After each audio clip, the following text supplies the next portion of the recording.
बहुत से ऐसे कैंडिडेट्स होते हैं जूनियर सेक्रेटरीट असिस्टेंट के नवोदय विद्यालय में कि लोग ये पूछते हैं कि सैलरी कितनी क्रेडिट होगी। देखो अभी 50% डीए बढ़ चुका है, एचआरए भी बढ़ चुका हो, तो कहीं ना कहीं आपका जो सैलरी है वो आपका इंक्रीज काफ़ी ज़्यादा हो गया है। बहुत से ऐसे कैंडिडेट्स हैं जो सेम ये क्वेरी करते हैं कि सर हमारा जो सैलरी है वो हमारा इन हैंड कितना आएगा, कैसे क्या हमें परसेंट लॉन्स हमें मिलेंगे, क्या क्या चीज़ें रहती हैं और बाकी चीज़ों के बारे में भी कहीं ना कहीं स्टूडेंट्स पूछते हैं। तो को ध्यान में रखने वाली ये बात है कि आपका जो सैलरी है, अगर बात करूँ यहाँ पे देखो अलग अलग A1 A2 A3 XYZ city जो के होते हैं उसके हिसाब से मैं आपको बता दे रहा हूँ कि एक्स सिटी के हिसाब से अगर आज की डेट में अगर आप सैलरी देखोगे तो आपका 35,000 के करीब रहेगा। वाई सिटी में सैलरी देखोगे तो 32,000, जेड सिटी में 29,000 के करीब जो सैलरी है वो आपका जेड सिटी में रहेगा।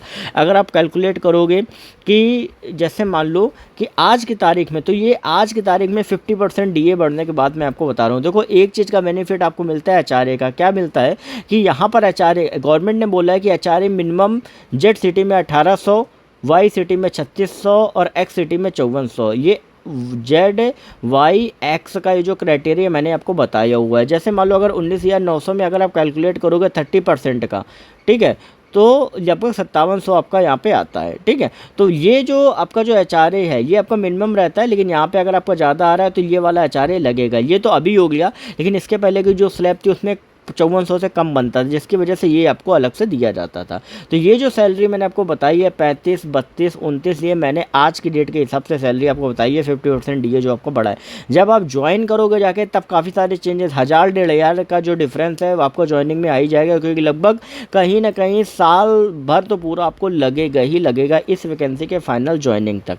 अब बात कर लेते हैं कि सैलरी कब क्रेडिट होती है। तो सैलरी जो होती है वो आपकी लास्ट मंथ का जो डे होता है, सॉरी मतलब मंथ का जो लास्ट डे होता है। जैसे मान लो मई है तो 31 मई को जो आपका है वो क्रेडिट होगी। अगर फरवरी 28 का है तो 28 फरवरी को क्रेडिट होगी। लेकिन क्या होता है कि मान लो अगर 31 मई को अगर मान लो कोई हॉलीडे है या सैटरडे संडे है तो ये सैलरी 30 मई को क्रेडिट होती है। तो ये चीज़ आपको कहीं ना कहीं बेनिफिट आपको मिलता है। और कई बार ऐसा होता है जैसे मान लो गणेश चतुर्थी आपका हो गया या कहीं पे दिवाली, तो वहाँ पे क्या होता है ना, अलग से गवर्नमेंट का ऑर्डर आता है जिसकी वजह से आपको हो सकता है जो सैलरी 30 अगस्त को क्रेडिट होनी वो आपको 15 अगस्त को हो जाए। तो वो स्पेशल जो फेस्टिवल्स होते हैं वहाँ पर अलग से आपको ये गवर्नमेंट अलग से सर्कुलर देती है कि भैया खर्चा ज़्यादा होगा तो आपको सैलरी पहले ही दे दी जा रही है।